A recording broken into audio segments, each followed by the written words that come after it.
ఒక పురాణమే. అది నిజంగా జరగలేదు. అది చెప్పిన కాలం గాని భౌగోళిక పరిస్థితులు గాని ఏవీ నిజం కాదు. ఇతిహాసాన్ని ఇంగ్లీష్లో ఎపిక్ అంటారు. రామాయణంలో ఉన్న అజ్ఞానం అధర్మం చూస్తే రామాయణం ఎపిక్ కాదు, ఎర్రితనం పీక్స్ లో ఉన్న ఎర్రి పీక్. రామాయణంలో వివాహ సమయానికి సీత వయసు 6 సంవత్సరాలు. కాని పద్మపురాణంలో సీతకి అప్పటికే వక్షోజాలు బాగా పొంగి ఎంతో అందంగా ఉందట.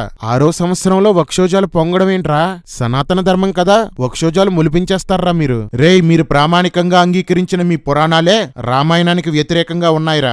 ఇవి మనుషులు రాశారు కాబట్టి ఎవడికి నచ్చినట్లు వాడు రాసేసుకున్నాడు. అన్నీ ఒక చోటకి తెస్తే అసలు రంగు బయటపడింది. రేయ్ కర్రి పోరంబోకు, సొల్లు బాబాలు, రేయ్ మతోన్మాద ఊరకుక్కల్లారా, ఆడకుక్కల్లారా, ఏంటి వీటికి సమాధానం? మీరు రామాయణం నమ్ముతారా, పురాణాలు నమ్ముతారా? ఈ రెండిట్లో ఏ అబద్ధాన్ని నిజమని నమ్ముతారా?